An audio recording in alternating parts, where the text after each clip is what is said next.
আজকে আমরা সেই ফিলিস্তিনের আমার ভাই, আমার মা, আমার বোন, আমার বাচ্চারা আজকে যেভাবে তাদেরকে নির্মমভাবে হত্যা করছে আমেরিকার সহযোগিতায় এবং ওই বদমাইশদের সহযোগিতায়, ইসরায়েল খুনি ওদের প্রতিবাদে এবং ইসরায়েল আমার মা বোন ভাই বোনদের পাশে সহযোগিতার হাত বাড়িয়ে আজকে আমরা রাস্তায় প্রতিবাদ জানাবো এবং জাতিসংঘকে বলবো যে আপনারা জাতিসংঘের নামে আজকে অন্যায় এবং এই হত্যা এবং গুম যজ্ঞ কেন আপনারা বলতে করছেন না?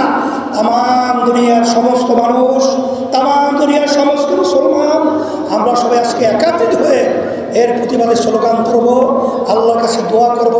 আল্লাহ যেন ফিলিস্তিনি মুসলমান ভাইদেরকে, মা বোনদেরকে আল্লাহ বিজয় দান করেন, হেফাজত করেন এবং মসজিদুল আকসাকে আল্লাহ মুসলমানদের হাতে ফিরিয়ে দেন এবং ওই বাতের খুনি ওদের নসিবটা আল্লাহ হেদায়ত রাখে, হেদায়ত দান করবে, নাহলে আল্লাহ ওদেরকে ধ্বংস করবে।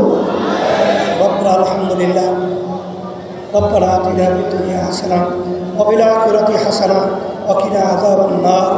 আল্লাহ সবাইকে কবুল করে নেন বিরহমাতিকা ইয়া আরহামার রাহিমিন। এখন সবাই আমরা মিছিলে সবাই শরীক হব এবং পিছন থেকে আমরা সবাই ব্যানার দিয়ে আমরা বিশৃঙ্খলা করব না।